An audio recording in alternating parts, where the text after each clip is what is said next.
a todos, então bem-vindos a mais um OsteoTalks. Desta vez vamos estar aqui numa conversa a três, eu vou servir de moderador. Vamos conversar sobre um paper, vou dizer o nome em inglês, depois enfim, uma tradução. Complementary and Alternative Medicine Legitimation Efforts in a Hostile Environment, the Case of Portugal. Basicamente, esforços de legitimidade das terapêuticas alternativas e complementares num ambiente hostil e o caso de Portugal. Vamos estar a conversa com a doutora Marta Bicho, é a primeira autora deste jornal, deste paper, saiu no jornal Sociology of Health and Illness em 2021, é a primeira autora do paper, é doutorada, é investigadora, é docente, é diretora do Instituto Português de Administração de Marketing de Lisboa. Marta, muito obrigado por ter aceitado o convite. E a fazer-nos companhia está o Dr. Jorge Esteves, enfim, dispensa de apresentações, mas de qualquer forma enfim, doutorado, é investigador, doutorado em neurociências, é investigador, publica imenso, já foi coordenador de imensos cursos pós-graduados, licenciaturas em Portugal. Leciona em Milão, no International College of Osteopathic Medicine, onde é coordenador também, enfim, tem-se um vasto currículo de publicação e também de experiência na área da osteopatia, uma referência na nossa área em Portugal. E o Dr. João Moita, que é também um coordenador da licenciatura na Atlântica, é doutorado também, mestrado, enfim, investigador também publica imenso na área da fisiologia, está muito ligado ao desporto, em particular à dança, e também uma referência em Portugal. E, portanto, é um grande prazer ter aqui os três a conversarmos sobre este paper que me traz algum saudosismo. Eu acompanhei muito perto, mesmo muito perto, esta regulamentação da osteopatia em Portugal. E traz-me assim alguma, como é que se diz, alguma nostalgia, sobretudo há 10 anos atrás, quando esta coisa começou de facto a mexer. A referência do paper vai estar depois na descrição do vídeo, nas redes sociais. Vou só falar dos 3 pontos que me parecem essenciais naquilo que eram os objetivos deste trabalho. Depois vou pedir à doutora Marta então as conclusões deste estudo. Tendia o paper a avaliar os esforços de legitimação da medicina complementar e alternativa em Portugal, num contexto caracterizado, segundo as palavras das próprias, caracterizado por um ambiente hostil às práticas deste TNC. Enfim, haveria muitas histórias para contar. Analisar as estratégias utilizadas pelos profissionais, organizações e apoiantes das TNC, no fundo para superar os desafios colocados por este ambiente mais hostil e para obter reconhecimento e aceitação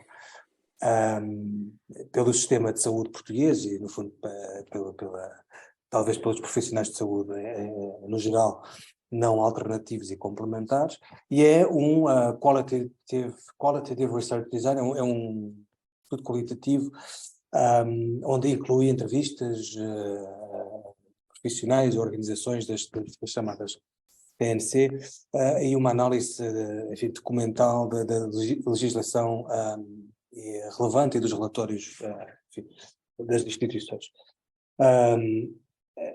São 3 pontos que eu gostava de assim, salientar neste paper, e perguntava à doutora Marta, obrigado por ter aceitado o convite, quais foram as conclusões deste paper que me parece muito interessante. Antes de mais, muito obrigada, Bruno, pelo convite, é um prazer mesmo poder falar sobre esta investigação, este tema, que já investigo desde 2011. Antes de avançar, gostava de referir que o meu trabalho é mais do ponto de vista do marketing. E acho que isso é fundamental para se perceber o enquadramento daquilo que eu vou aqui referir enquanto principais conclusões. E esta abordagem foi feita aos gestores ou aos fundadores de empresas, de organizações de terapia não convencionais, e, portanto, alguns desses fundadores podem não ser até os próprios terapeutas. Portanto, os provedores do serviço. E isto é fundamental também para enquadrar. Portanto, é a visão deles relativamente à organização e como é que podem ultrapassar os obstáculos de legitimação, que isto quer dizer legitimação de possível não aceitação por parte do mercado das próprias terapêuticas. Dizer ainda que o estudo começou antes da regulamentação ser efetiva, portanto, que foi em 2013, portanto, começou em 2011 e foi até 2019. Então, temos aqui ainda um leque grande do tempo em que eu pude observar o mercado e também entrevistar estes gestores. Em termos do ponto de vista geral, aquilo que eu mais me apercebi é que neste tipo de organizações há um grande foco no utente ou cliente. Uma das perguntas que eu fiz foi como é que denominam a pessoa que vos procura? Ouvi desde cliente, utente, paciente, portanto não existe ainda uma denominação comum. Isto foi algo que me apercebi muito. Portanto, eu vou utilizar aqui a palavra até cliente, está bem? O foco é sobretudo o cliente. Portanto, desenvolver, providenciar o melhor serviço possível nas várias terapêuticas às pessoas que procuram. E procurar dar a maior informação também possível sobre as próprias terapêuticas. E isto porquê? Porque do outro lado o que eu me apercebia é que vinham pessoas à procura deste tipo de terapêuticas que poderiam ter uma ideia que não fosse totalmente real do próprio funcionamento e dos resultados das terapêuticas. Portanto, a primeira coisa é mostrar que este tipo de terapias são válidas, tão válidas como as da biomedicina. E que temos aqui um trabalho complementar, não substituto, mas sim complementar, e que temos de trabalhar em complementaridade com a biomedicina. Portanto, a primeira coisa foi mesmo dar o melhor serviço possível, contratar as melhores pessoas possíveis para que consigamos ganhar confiança do nosso cliente. E ao fazer isso, assim sim, criar e desenvolver mais legitimidade nas outras partes interessadas ou nos outros, nas outras pessoas com quem se compartilha estas terapêuticas, tal como os médicos, ou a sociedade em geral, ou as faculdades, ou a parte mais de regulamentação. Mas, portanto, o primeiro foco é o cliente. Através disso, nós chegamos às outras áreas da sociedade que são precisas. Portanto, grande foco no cliente e grande foco no terapeuta, na sua capacidade profissional, nos seus estudos, mas independentemente disso, na sua técnica e na forma como aplicam os seus conhecimentos em prol do, digamos, do benefício do cliente. E aqui não tem uma diferença entre o antes da regulamentação e o pós. Portanto, a parte em que há as cédulas profissionais. Portanto, antes, não havendo cédulas, havia uma tentativa de perceber se, de facto, aquele profissional tinha as competências necessárias para poder providenciar um determinado serviço. O pós passou a ser exigido a tal cédula, que é o que faz total sentido. E depois algo muito importante, aqui mais do ponto de vista também do negócio, é o propósito não ser só financeiro, mas o bem-estar das pessoas e o bem-estar da sociedade e a vontade de passar essa mensagem. Não só através também do próprio cliente, mas também através de outros meios de comunicação, de websites, das redes sociais, e essa vontade de estar sempre a comunicar, de realizar eventos.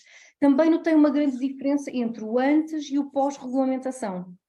Havia mais essa procura de passar informação antes da regulamentação e durante o período inicial, do que tanto nos últimos anos em que fiz a pesquisa. Portanto, a partir do momento em que houve uma legitimação, houve também uma menor necessidade de transmitir tanta informação à sociedade. Portanto, já é uma coisa que é mais aceite.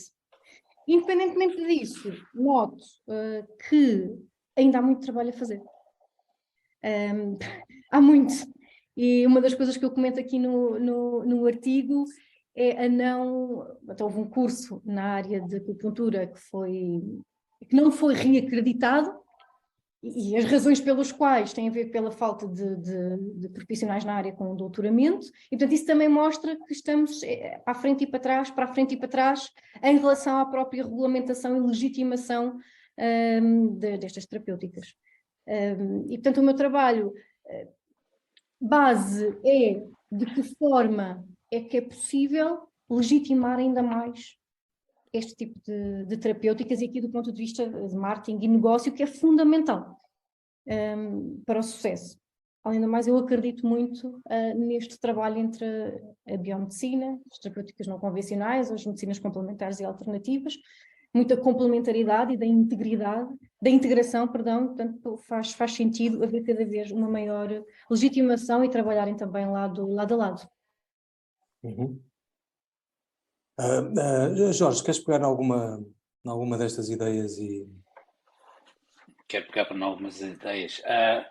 Antes de mais, parabéns pelo trabalho. É um trabalho muito importante.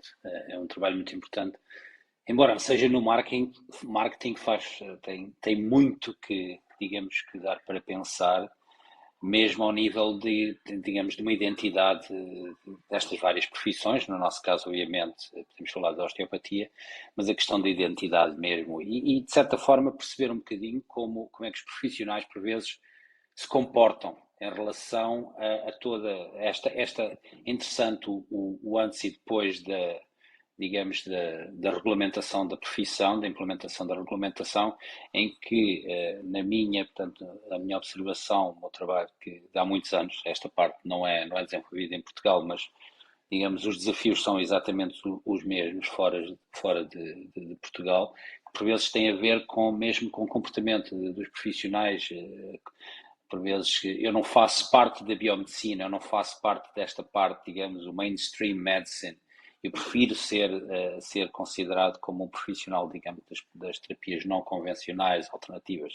Portanto, existe mesmo, digamos, em termos de identidade, pessoas profissionais que claramente se demarcam dentro deste território, numa coisa que é complementar, que não é a mesma coisa que a medicina, e depois, no fundo, os outros profissionais dentro digamos, da mesma área que, pelo contrário, se chegam o mais próximo possível, portanto, ao convencional. Portanto, esta tensão que existe entre o convencional e o não convencional, de um ponto de vista de marketing, muitas das vezes tem a ver, o ser convencional não vende tanto.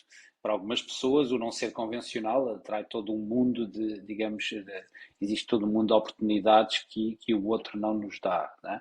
Portanto, penso que é um trabalho muito importante e muito interessante, na minha opinião, dentro desta perspectiva mesmo de identidade e de compreender, por vezes, estes comportamentos, por vezes, um bocadinho mais difíceis de serem compreendidos, mais aberrantes, de certa forma. Outra questão interessante é a questão, digamos, ou ser o paciente, ou o utente, ou o cliente, não é? Eu lembro-me que no Reino Unido houve o fugir um bocadinho do paciente e passaram todos a ser utentes, não é? da service user, e depois ia digamos, o profissional que was the provider, não é? Portanto, eu prefiro falar da pessoa, né? No fundo, tanto mesmo se falarmos em cuidados centrados na pessoa, portanto, a pessoa, o paciente tem uma conotação muito biomédica, né? O paciente tem uma patologia, o paciente sofre de algo, mesmo que sofra de algo, às vezes esquecemos um bocadinho que não é só realmente tratar essa patologia, mas é pensar na pessoa. É interessante, no fundo, dentro destas profissionais, mais uma vez, não posso alargar muito nas profissões em que não tenho, digamos, um nível de conhecimento suficiente para debater, mas dentro da osteopatia, no fundo, uma das coisas centrais no início foi sempre esta consideração, portanto, as coisas centradas na pessoa, que ao longo dos tempos, passaram a ser mainstream na medicina. Hoje em dia, o cuidado de saúde ideal é centrado na pessoa, não é centrado na patologia. Portanto, é interessante, portanto, digamos, o aproximarmos o outro lado, digamos, da parte da saúde, aproximarmos cada vez mais, tanto mais que a evidência o demonstra, desta parte que no início era muito das terapias não convencionais, era uma coisa muito centrada com compreender a pessoa, o que pode ser feita para a pessoa, de certa forma um certo altruísmo também, portanto não é só por questão monetária, mas é, digamos, a preocupação com o bem-estar do indivíduo que no fundo nos procura para ser ajudado. Portanto, são coisas aqui muito interessantes, que digamos, muito pano para mangas e muita investigação que pode ser continuada. Aliás, dentro de diversas perspectivas, ou no marketing, ou mesmo, digamos, numa sociedade, digamos, na parte sociológica das profissões, não é? Compreender um bocadinho estes comportamentos muito interessantes, o posicionamento mesmo em termos de, digamos, de regulamentação, portanto é interessante mesmo dentro das profissões, nos países onde digamos, as profissões foram regulamentadas, e no caso da Europa o primeiro, no caso a osteopatia foi a primeira em 93 no Reino Unido, seguida pela quiroprática, outras não o conseguiram ainda, mas dentro da nossa profissão, no fundo, depois houve todo um abrir de umas portas em relação a outros países, e a regulamentação tem seguido um bocadinho, ou no caso do Reino Unido, foi regulamentada como profissão de saúde. Hoje em dia, os osteopatas são considerados como Allied Health Professionals, ou seja, fazem parte, digamos, de uma coisa sempre, digamos, o mainstream. Em Portugal foi regulamentada como terapia não convencional. Noutros países onde a regulamentação existe, por exemplo, neste momento, aqui em Itália, estamos na fase final da implementação da osteopatia como profissão de saúde, com todas as, digamos, estas tensões próprias de as profissões que no fundo são muito semelhantes à nossa. No caso da osteopatia falamos de profissões gêmeas, não é? E podemos falar da quiroprática ou da própria fisioterapia no ramo musculoesquelético. As intervenções são muitas vezes muito semelhantes, e depois existem de certa forma algumas tensões entre profissões mesmo, porque tu não pertences ao meu clube, não és bem-vindo a este clube muito próximo, muito próprio, e depois, digamos, esta demarcação, não, mas eu não faço parte, eu sou convencional, não sou convencional, portanto prefiro estar do outro lado. Estas tensões muito interessantes que por vezes limitam muito a regulamentação, limitam muito o passar, digamos, a informação que é dada ao próprio utente, à própria pessoa que procura o profissional, não sabe muito bem o que é, o que é que vai à procura, ou é o milagre. Depois há a questão da evidência ou não ter evidência. No fundo, a evidência muitas das vezes é centrada digamos, em métodos de investigação próprios de biomedicina, portanto, os estudos, os ensaios clínicos, por vezes estudam, obviamente, vão estudar digamos, têm um objetivo muito próprio, por exemplo, uma determinada droga, tanto fármaco, não é?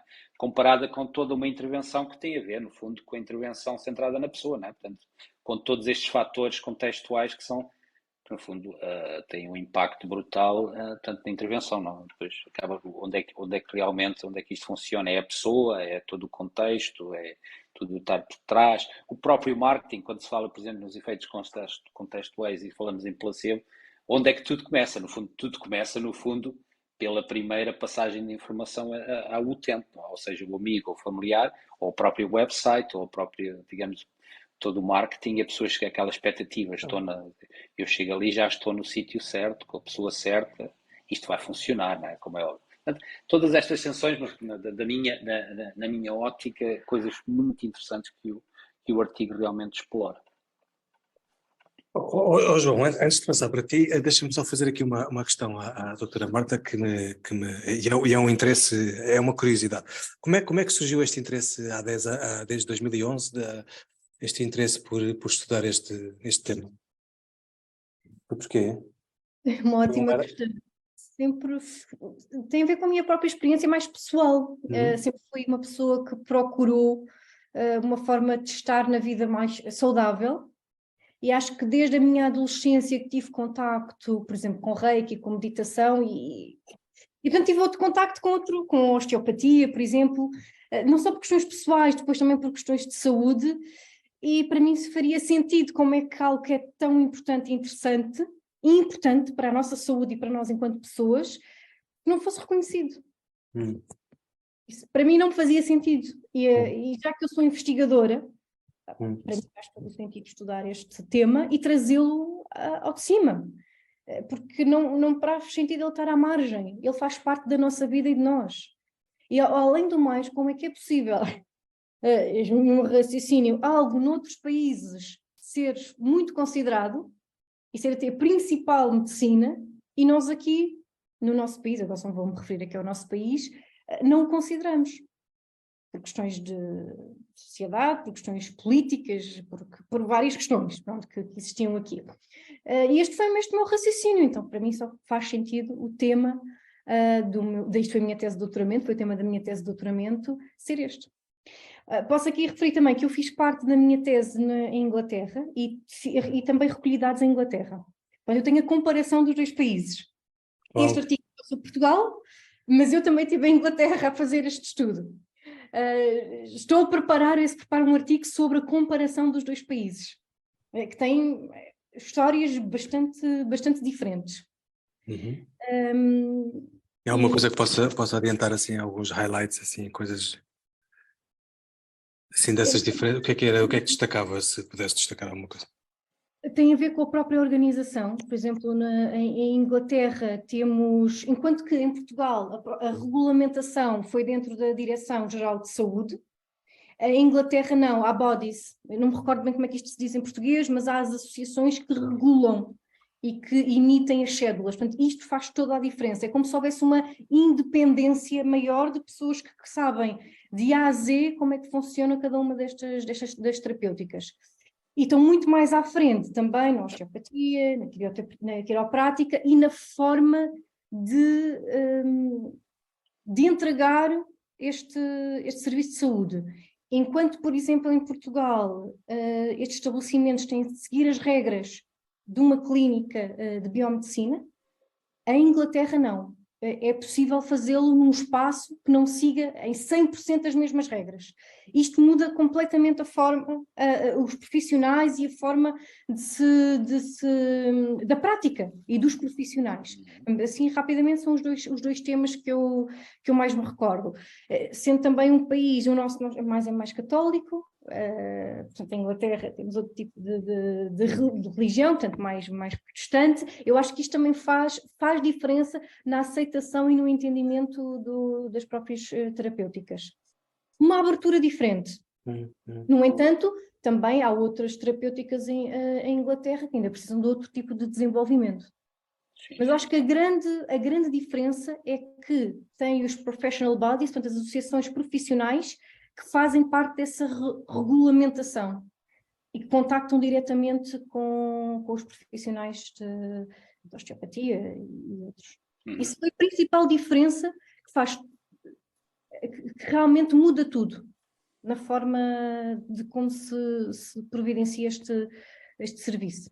Eu, algumas palavras estou a usar mais do marketing porque estou habituada. Sim. Como se Posso só juntar uma coisa em relação à Inglaterra? A estrutura, no fundo, portanto, existem, portanto, as estruturas são os councils, né?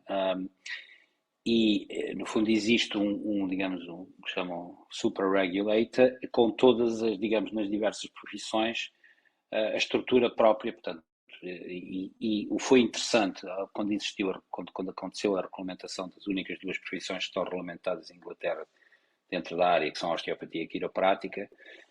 Conseguiu-se que o Council, no fundo, o General Osteopathic Council, o General Chiropractic Council, estão exatamente ao mesmo nível do General Medical Council, que é, no fundo, a autoridade que regulamenta a medicina, por exemplo. Enquanto que algumas das profissões complementares à medicina, a fisioterapia, a terapia ocupacional, radiologia, etc., fazem parte do Health Professions Council, ou seja, tem um conjunto de profissões que ficaram juntas num council, e a osteopatia e a quiroprática conseguiram ficar exatamente ao mesmo nível das outras profissões. Portanto, isto no fundo é um modelo diferente do modelo da ordem, porque no fundo a ordem é uma coisa que envolve a eleição de uma pessoa para a ordem, por exemplo, enquanto no caso por exemplo, no Council, no General Osteopathic Council, as pessoas, portanto, temos pessoas que, no fundo, são diretores não executivos desse board, que são nomeados para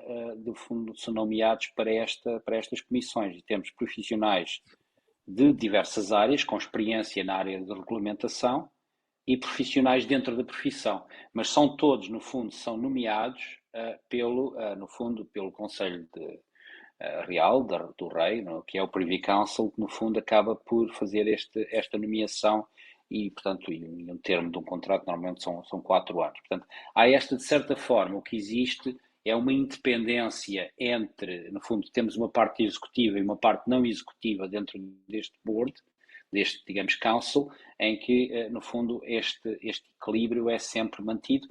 Uma coisa muito interessante também é considerar que, dado que existe uma isenção, não existe eleições fazer parte de uma ordem, o objetivo principal do council não é a proteção da profissão, mas é unicamente a proteção do paciente, do utente.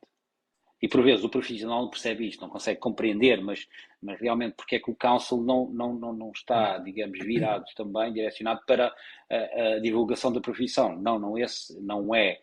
Se o fizer, tem a ver com a proteção sempre do utente. Se, por exemplo, isto aconteceu no caso da osteopatia por volta de 2012, 2013, em que existiu um investimento na investigação porque foi considerado que essa promoção tinha a ver com a proteção, portanto, do utente. Se existisse melhor evidência, por exemplo, em relação a riscos, efeitos, digamos, adversos em relação ao tratamento, era importante que esse trabalho fosse feito para que, no fundo, assegurasse sempre a segurança do utente. Portanto, existe esta, digamos, distanciamento. Há uma coisa interessante também dentro do Reino Unido, que é não existe o ato médico, que é uma coisa muito importante em termos de regulamentação de profissões. Portanto, nas profissões tipicamente do sul da Europa, existe um ato médico, é ilegal, no fundo, fazer-se um diagnóstico se o indivíduo não é, digamos, não é médico, não é qualificado como tal. No Reino Unido isso não existia, portanto, ou não existe, e isso deu, de certa forma, uma liberdade muito maior aos profissionais. Por exemplo, o utente, a pessoa consulta, por exemplo, um osteopata com um problema musculoesquelético, não existe, portanto, qualquer infração se o profissional disser que, olha, você tem uma radiculopatia da sua lombar, porque, no fundo, e isso, portanto, no sul da Europa não pode ser feito se a profissão não estiver regulamentada. E todas estas tensões, no fundo, quem é o responsável? No fundo, quem é o profissional de primeiro contacto? Por exemplo, uma das grandes batalhas da Itália, por exemplo, a regulamentação da osteopatia como profissão, mas o único profissional de primeiro contacto em Itália é o médico. Ou seja, qualquer tipo de regulamentação passa sempre por esta passagem. Responsável pelo diagnóstico nunca é o profissional, mas é sempre o médico.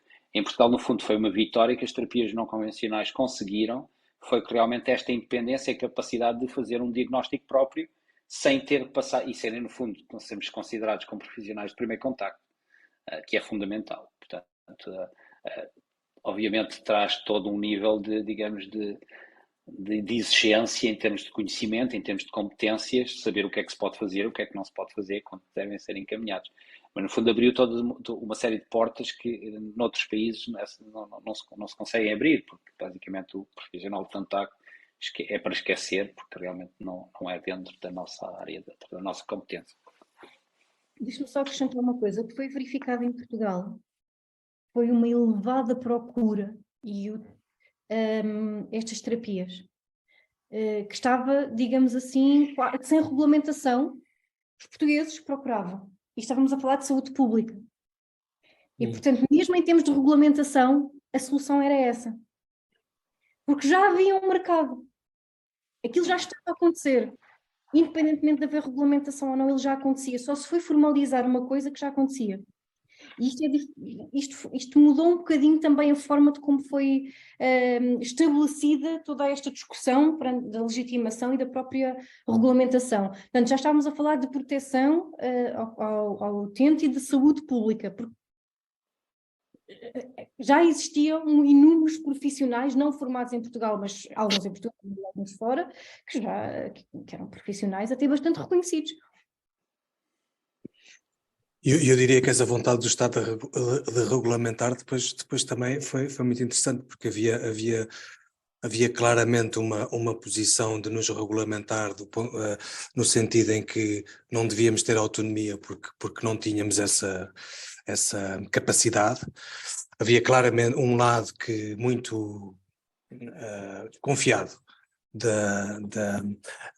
sermos considerados profissionais de saúde autónomos com autonomia diagnóstica. Claramente não quer dizer partidos políticos, mas havia claramente essa vontade, e havia uma outra vontade contra poder que não exatamente ao contrário. Por isso foi mesmo uma grande vitória. Acho que devemos ter das melhores regulamentações do que podíamos querer. Foi excepcional. João, o que é que tens a comentar deste paper e destas conclusões?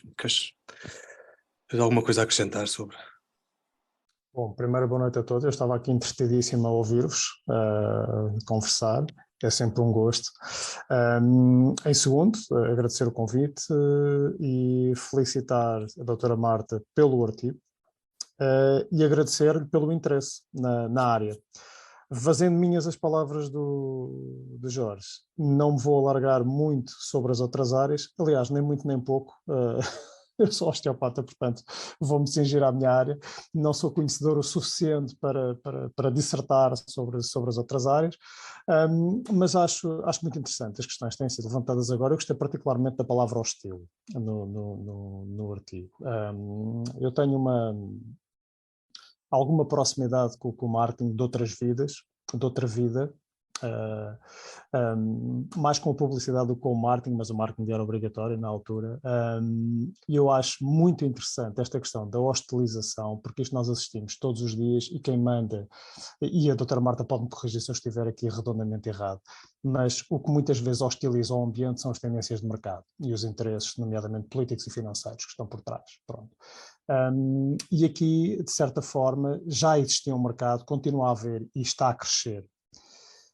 E de acordo com o último Plano Nacional de Saúde, o primeiro feito em Portugal há 10 anos, nós temos aqui uma situação que é muito interessante, que é a osteopatia, de facto, tem tido um crescimento muito interessante. Nos últimos 10 anos tem-se publicado coisas com muito valor e com muita qualidade. A osteopatia teve a coragem, e muitos desses trabalhos pela mão do professor Jorge Esteves, de questionar os pilares porque isto muitas vezes a biomedicina, esta hostilidade baseada em preconceitos e não em factos, às vezes é um ponto que merece ser ressalvado. É muito fácil questionar princípios que têm 200 anos, comparando com princípios atuais.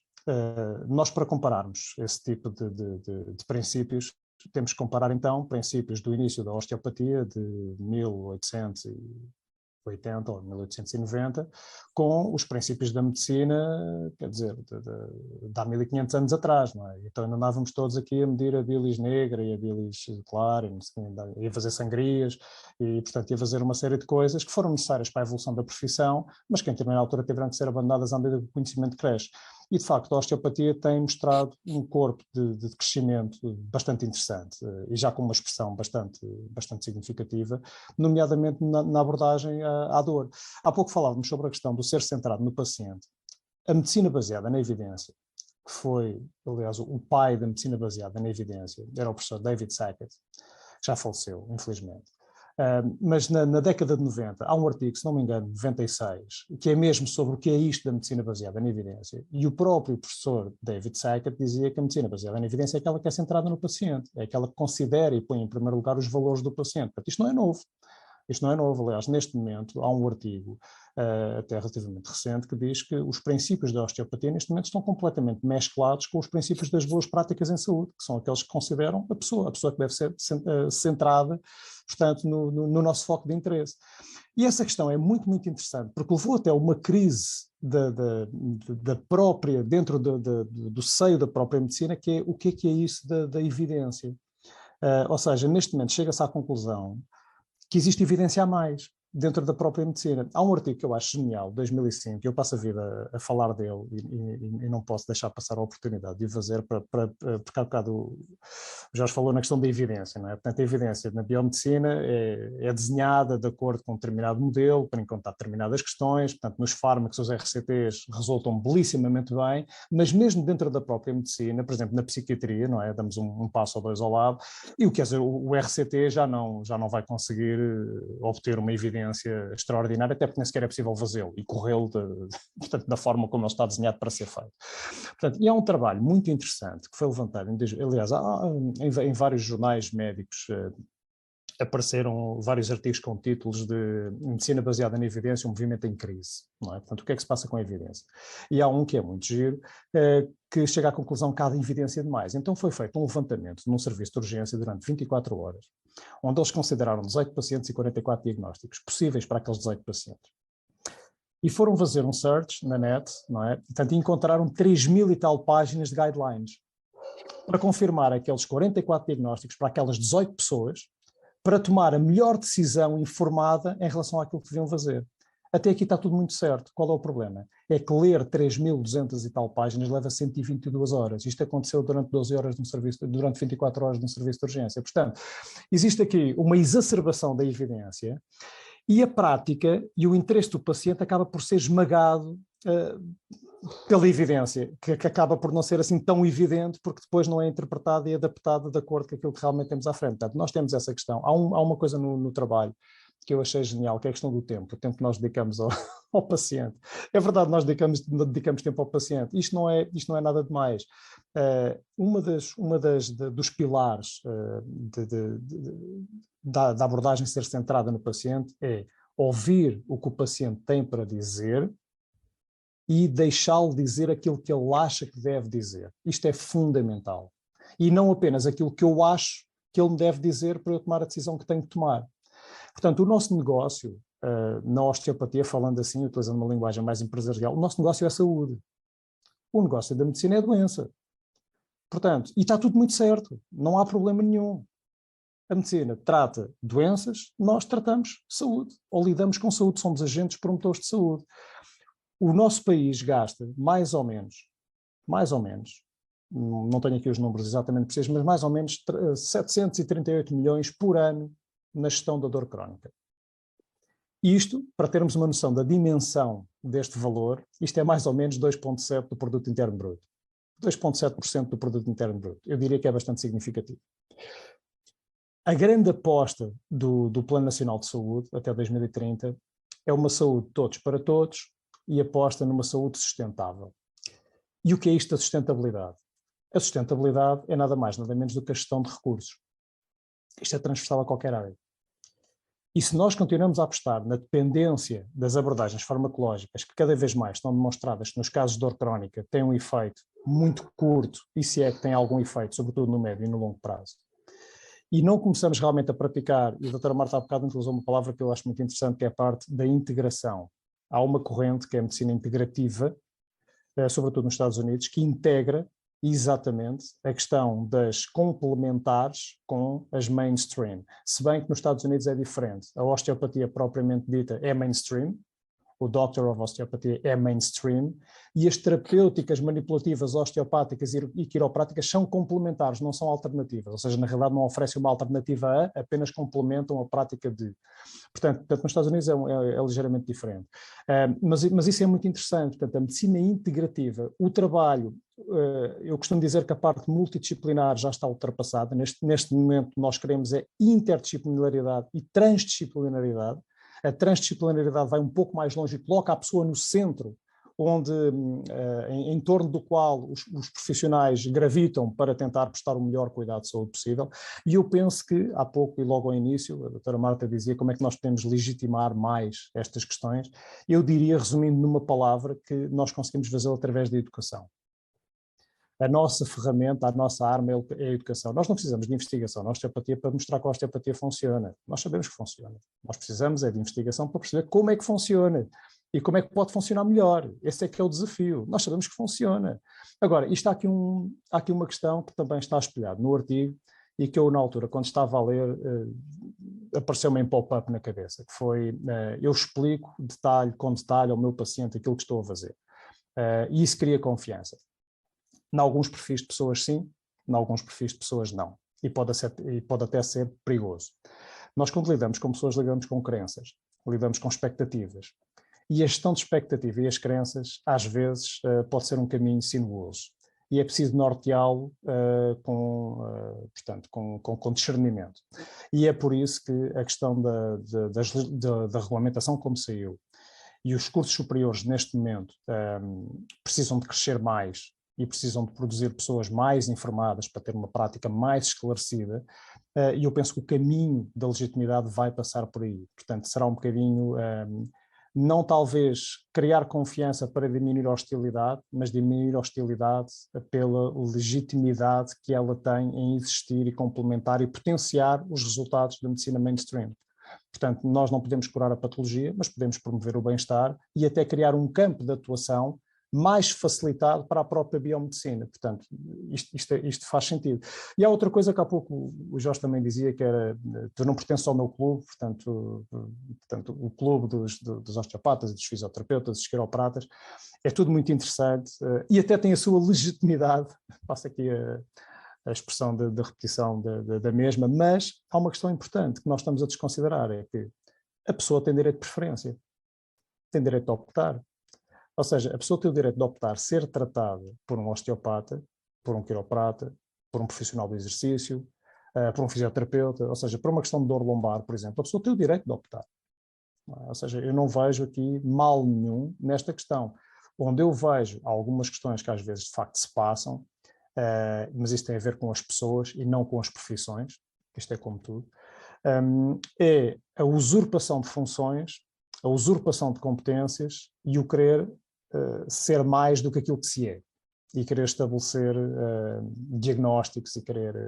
portanto, a medicina é muito interessante, mas quem quiser ser médico, obviamente tem que cursar medicina e tem que obter a sua titulação para depois, então, atuar como um médico. Não é? Portanto, nós temos que conhecer muito bem o nosso lugar. Portanto, e se nós conhecermos muito bem o nosso lugar, as regras existem para nos proteger, quer nós concordemos ou não com elas a 100%, mas as regras, os regulamentos existem para nos proteger, a nós e aos utentes. Não é só aos utentes, é a nós principalmente, para nós nos balizarmos no espectro de ações que nós podemos ter, sobretudo quando falamos de saúde.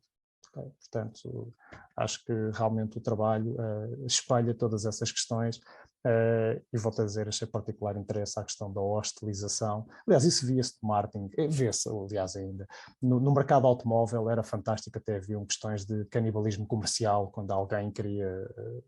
portanto, interromper as vendas de um automóvel, lançava um modelo exatamente igual, portanto, e aquilo havia ali um ajuste de preço e oferecia mais qualquer coisa. Então havia ali uma hostilização daquele ambiente de venda e isso era absolutamente fascinante, porque, quer dizer, nós temos psicólogos a trabalhar no marketing, o neuromarketing, portanto, isto é uma área que é absolutamente fantástica e podemos transportá-la para a saúde, para qualquer área, não é?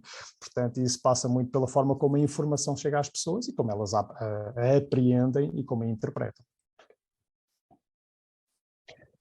Neste momento há mais limitação na forma como as clínicas ou os centros de saúde comunicam ao mercado ou promovem as suas terapias não convencionais, porque agora estão sob o espectro exatamente do que está da medicina convencional. Eu acho interessante a parte da educação, eu não sei, João, se está, desculpa Bruno, deixa-me só aqui um comentário, eu não sei se disse educação do ponto de vista de educação formal, licenciatura ou mestrado, ou educação da sociedade aqui? Educação da sociedade. Educação da sociedade. Isto eu há bocado comentei isto foi uma coisa fundamental. A partir do momento em que houve a regulamentação, os profissionais começaram a trabalhar menos na educação da sociedade. Não, já está regulamentado, pronto. Já está, não? Não está, e é isto, ainda há um ambiente hostil. E não se pode parar. E outra coisa que é aquela voltando a pegar no seu trabalho, naquela questão do eu tenho cuidado de explicar tudo ao meu paciente. Há um artigo genial no âmbito do Sport Science que diz que, como é que é? Sticks and stones may break my bones, but diagnostic labels may hamstring me forever. Ou seja, as etiquetas do diagnóstico, o que nós assistimos há 10, 15 anos atrás, é para você ter uma hérnia discal. Hérnia discal. Pronto. Já não posso fazer mais nada na vida, não é? Portanto, esta etiqueta, esta label, não é? As palavras têm muita força. A comunicação tem muita força. E eu às vezes dou um exemplo que é muito engraçado, que é porque é que esta questão do osso fora do sítio, que é uma coisa que ainda nos assombra e persegue, porque é que o osso fora do sítio persiste até aos dias de hoje? Isto é uma questão de comunicação. E é uma questão de comunicação muito bem feita, de forma, às vezes, intencional ou não, que é, às vezes por voluntariamente ou com a intenção de, ou às vezes por desconhecimento da própria pessoa. Eu disse há pouco que nós trabalhamos com crenças, não são só as pessoas que nos procuram que têm crenças, mas alguns profissionais, e nós próprios também temos as nossas crenças, temos o direito a elas. Se alguém procura um terapeuta de medicina não convencional e o terapeuta faz uma determinada intervenção e a pessoa vem com dor, sai sem dor, a expectativa foi cumprida, ele vai ficar muito bem visto, a pessoa vai voltar certamente e no fim vai fazer aquela pergunta: o que é que eu tinha? O que é que se passava comigo? E o terapeuta vai contar uma história, que pode ser verdade ou não. E se ele disser, olha, você tinha uma vértebra deslocada e aquele estalo que você ouviu, fui eu a colocar a vértebra no sítio e você agora está bestial e já não se passa nada. E é aquilo que a pessoa vai vender quando sair dali. Vai ter com um familiar, com um amigo. Então o que é que aconteceu? Tinha uma vértebra fora do sítio. Eu ouvi, ou seja, nós temos aqui vários elementos, na comunicação, temos aqui vários elementos que potenciam esse evento. Mas podemos transportar isto para outro contexto. A pessoa sente-se muito melhor e diz, então o que é que aconteceu? Olha, você tinha aqui um desequilíbrio energético, porque estamos na fase do quarto minguante, normalmente isto acontece, as marés e tal, e não sei o quê, e eu fiz aqui umas coisas e você já não se sente melhor, sinto-me muito melhor. Mas era isso? Nunca pensei que se tivesse alguma coisa, mas tem.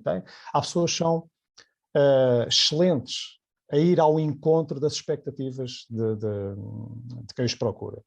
Isto vê-se até dentro da própria medicina, que é, temos alguém que vai a um médico, o médico dá-lhe um diagnóstico e uma proposta de tratamento que a pessoa não gosta, pergunta uma segunda opinião, recebe a mesma. Há pessoas que pedem 5, 6, 10 opiniões até ouvirem aquela que querem ouvir. Portanto, a questão da gestão da expectativa, da crença, é uma coisa muito perigosa e que só se combate com o esclarecimento que agora advém das plataformas que foram criadas com o ensino superior. Aqui não temos outra hipótese. Esta é a principal ferramenta, neste momento, a meu ver, é a principal ferramenta de combate. Porque há pessoas que trabalham há muitos anos, que não passaram, não tiveram educação formal, têm o acumular de experiência, são muito hábeis com as mãos, continuam a contar histórias fantásticas, mas que não é exatamente assim que o nosso corpo trabalha, não é exatamente assim que o corpo de conhecimento que nós temos no momento explica esses fenómenos. Não tem mal nenhum, só tem mal numa circunstância, quando pode ser perigoso para a pessoa que está a receber o tratamento. Aí pode ser um problema. Agora, se não for, quer dizer, as senhoras, eu recordo-me quando era miúdo, na zona onde eu cresci, as velhotas tinham um circuito pré-definido de manhã, não é? Portanto, iam à padaria, depois iam à mercearia, passavam no centro de saúde, não é? E vinham muito melhores, vinham a mexer-se muito melhor, com muito menos dores, depois no dia a seguir começava o ciclo todo outra vez. Isto era terapêutico. O ir à missa, a rotina de ir à missa, de se confessarem, é terapêutico. Portanto, esta questão da comunicação, a questão das crenças, a questão como nós lidamos com o nosso próprio ambiente, isto tem um potencial terapêutico fantástico. Pode funcionar muito bem, pode funcionar muito mal. Uma das correntes mais recentes da osteopatia, e a pessoa mais esclarecida que eu conheço para falar disso está aqui presente, que é o Jorge, é a questão do inativismo e do affordance e do devolver à pessoa a capacidade dela optar, dela tomar as rédeas da sua saúde. Isto é fundamental. Muitas das vezes há o desacreditar, ou quando a pessoa vai à urgência, por exemplo, e não tem um resultado e depois vai, sei lá, um osteopata, um fisioterapeuta, um quiroprata e diz, porque é que não me fizeram isto na urgência? Eu às vezes ouço esse comentário e digo, olha, porque nem sequer é suposto você ir à urgência por causa de uma dor de costas. De uma dor, de uma lombalgia mecânica, que eu saiba, ainda ninguém faleceu por causa de uma lombalgia mecânica. Portanto, há uso abusivo, em Portugal, dos países latinos em geral, há uso abusivo do sistema de urgência. Uma das coisas que a pandemia trouxe foi que os dói-dóis deixaram de ir às urgências. Portanto, durante 2 anos, as urgências realmente recebiam casos urgentes. E, portanto, nós temos aqui uma margem de ação que pode ser muito interessante na saúde e no bem-estar. Não queremos tomar aqui lugar de ninguém a tratar de patologias. E é preciso que isso esteja bem definido. Isso resolve-se com a educação. Educação da sociedade, educação dos futuros profissionais e, quem estiver disposto a isso, educação contínua e constante dos profissionais que já trabalham, que já existem no mercado. Jorge, não, é só uma coisa, duas aqui interessantes. Uma tem a ver com esta observação que depois de uma regulamentação deixou de se fazer esse trabalho de, digamos, de educação da sociedade, porque já lá chegámos. Pronto, está tudo, no fundo aquilo, cheguei à meta, não me tenho que preocupar, porque, portanto, atingi o nível superior do patamar, portanto, do pódio, não é? Muito interessante, porque foi, digamos, é uma coisa que, na minha experiência, na minha vivência durante muitos anos no Reino Unido, a observação no Reino Unido. Primeiro a chegar com a regulamentação na osteopatia, 93, toda a implementação da regulamentação e depois acaba por se observar que, digamos, a partir dos últimos 10, 15 anos, a profissão acaba por estagnar em termos de números. Portanto, o número de profissionais manteve-se sempre à volta dos 5.000, para um país que tem 70 milhões de pessoas, e nunca cresceu muito por culpa dos próprios profissionais que, no fundo, se acabaram por, digamos, aconchegar um bocadinho àquela regulamentação, já cá chegámos, não nos temos que preocupar muito. E depois, embora a profissão seja reconhecida, seja regulamentada, existe muito, hoje em dia ainda, porque não houve essa educação feita, digamos, à população, muita questão de, a pessoa pergunta, mas no nosso caso, como osteopatas, mas faz o que é osteopata? E às vezes a explicação acaba por ser, é assim um bocadinho como a fisioterapia, sabe, é assim parecido. Portanto, acaba por, digamos, por falta, digamos, de uma educação que é fundamental. E hoje, digamos, a outra coisa interessante tem a ver, portanto, tudo com expectativas e, por vezes, a violação de expectativas, que é fundamental quando as expectativas não são as melhores, não é? Portanto, tem algo mal. Lidamos, portanto, temos concorrentes muito fortes a nível das crenças, que são, por exemplo, o Dr. Google, não é? O primeiro ponto de contacto na maior parte das pessoas é o Google. Vai ao Google, o que é que o Google acaba por dizer?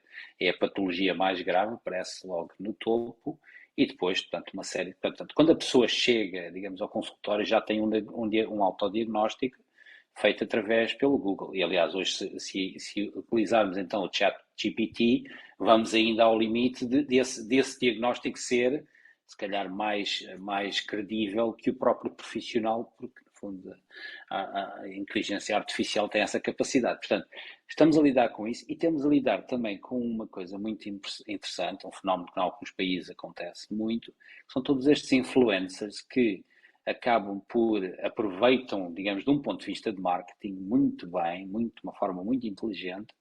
Portanto, digamos, esta trivialização e tornar, digamos, intervenções terapêuticas num show que ou é no Instagram, ou no YouTube, ou noutros países acaba por ser, por exemplo, no Snapchat, né? Por exemplo, a minha experiência de ter trabalhado e vivido no Médio Oriente durante 4 anos, hoje em dia, por exemplo, no caso da Arábia Saudita, a única oportunidade que um profissional tem de ser reconhecido é, no fundo, e perdoem-me a palavra, prostituir-se um pouco nas redes sociais, através, digamos, deste Snapchat, no fundo, vou fazer aqui um trabalho, vou mostrar aqui uma manipulação a este doente, ou fazer, portanto, alguns posts no Instagram ou no YouTube, acaba por, no fundo, depois ter um número de seguidores incrível, que acaba, em alguns casos, tornar a pessoa realmente numa influencer com efeitos por vezes muito nefastos em relação à profissão, porque acaba por se tornar algo que no fundo é muito sério, que é uma intervenção terapêutica, e é algo que no fundo acaba por ser um truque, não é? E eu lembro-me que, portanto, quando trabalhava na Arábia Saudita há 2 anos, lembro que recebia por vezes mensagens no WhatsApp de doentes meus que me diziam: olha, eu vi esta técnica no YouTube, você faz isto também? É capaz de fazer isto? Olha, como é que faz aqui? Eu vi esta técnica, tenho um problema com um desvio do septo nasal, e eu vi esta técnica deste quiroprático que faz esta redução da lesão, consegue fazer também isto? Então, no fundo, as pessoas, estas crenças, olhar para as coisas, hoje em dia é muito fácil, no fundo, olharmos e irmos à procura de, pronto, isto deve ser realmente eficaz, deu o estalido, colocou a vértebra no lugar, etc. Às vezes o contexto, a questão cultural e religiosa tem também um poder muito grande nisso. Portanto, vivemos tanto no sul da Europa, tanto ainda fortemente católica, em que as crenças, no fundo, ainda vivem, não no meu caso, mas vivem num país onde o indireito ainda existe, certo? E, portanto, em relação, portanto, aos países anglo-saxónicos, por exemplo, no Reino Unido não existe o indireita, mas ao lado, na Irlanda existe, na República da Irlanda. E porquê? Porque a República da Irlanda é bastante católica. Portanto, esta questão de ir ao indireito e esta crença que o indireita, digamos, com umas rezas e com umas técnicas e com muitas vezes com uma capacidade técnica muito elevada, porque no fundo aprendeu com o pai e já tinha aprendido com o avô e por aí fora, no fundo um percurso de faz a técnica, muitas vezes não sabe porque é que faz a técnica, mas faz a técnica, é eficaz. Acontece e as pessoas têm digamos, esta crença, algo superior que no fundo que os vai ajudar. No fundo é muito semelhante mesmo em países muçulmanos, em que quando se pergunta a um paciente como é que se sente, ou está melhor, e a resposta é Inshallah, Oxalá, se Deus quiser, e está de melhorar. Portanto, há digamos, crença muito forte que no fundo acaba por ajudar de certa forma terapias que são centradas realmente na pessoa. Porque acaba por, digamos, desacreditar-se um pouco tanto do que é mais convencional. Se voltarmos ao norte da Europa e voltarmos tanto à questão mesmo do Reino Unido, não existe tanto isso, por motivos óbvios religiosos, ou mesmo, portanto, laicos, mas muito mais a questão de quando se pergunta, eu lembro-me que quando perguntava a alguns dos meus pacientes como se sente, como é que estão as coisas, como é que se sente hoje, not too bad, né? Portanto, aquela questão. E se eu fizer essa pergunta digamos, a um latino, como é que se sente hoje, não me vai dizer not too bad, vai-me imediatamente dizer, esta dor está terrível, eu não consigo aguentar mais. No fundo, João, como tu falavas, no fundo, aquele percurso de ir ao centro médico, no fundo, acaba por ser esse convívio social, ir a um banco de urgências no hospital, a pessoa aprende, faz o primeiro ano de medicina só em termos de diagnósticos que as pessoas têm, no fundo é um motivo de conversa, no fundo muitas das vezes é esta parte cultural, não é? O ter um problema, o ter algo, um centro, digamos, um grupo de apoio. O grupo de apoio acabam por ser as pessoas, digamos, com exatamente o mesmo tipo de condição clínica, o mesmo tipo de patologia. E é interessante, no fundo, tudo isto e é muito difícil, digamos, pensarmos apenas de um ponto de vista estruturado de patologia, no fundo branco ou negro, quando no fundo a maior parte das coisas estamos a lidar com estes tons todos acinzentados que no fundo faz parte desta clínica, tanto da nossa prática clínica. Marta, ia dizer alguma coisa, ia dizer qualquer coisa que eu acho que ia interromper. Sim, em relação a o João estava a comentar a parte do diagnóstico e também podemos passar ao nosso cliente, vou dizer aqui, o problema, o tal diagnóstico. Houve algo que eu notei nas entrevistas que eu fiz e que em qualquer profissão, e especialmente na área da saúde, acho que é importante a parte do bom senso.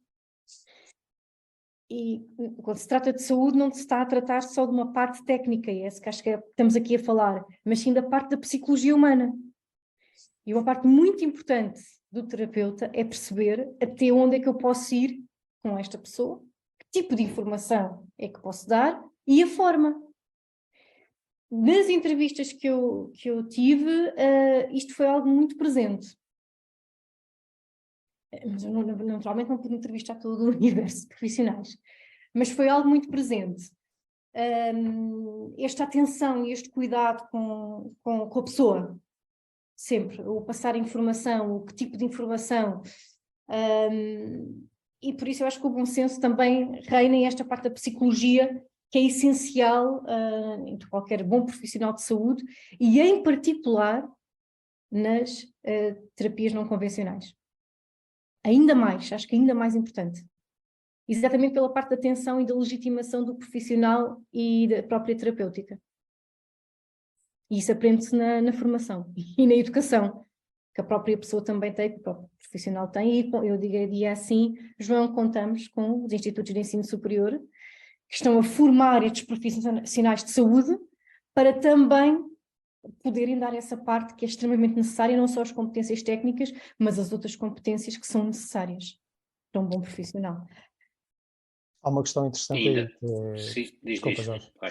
Há uma questão interessante aí, que é, e eu já me deparei com essa realidade algumas vezes na faculdade, que é os alunos questionarem, eu não digo questionarem num sentido menos positivo, questionarem mesmo de interrogação, de dizer, mas porquê?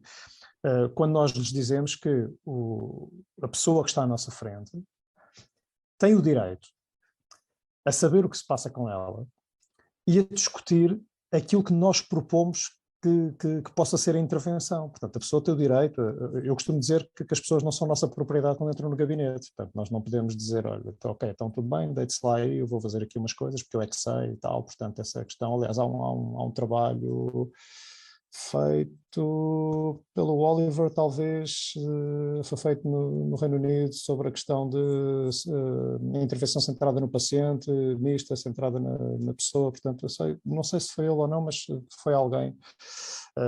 Sabrás melhor do que eu qual é o artigo que eu me estou a referir. Mas, portanto, há essa questão, ou seja, as pessoas têm o direito, é um direito.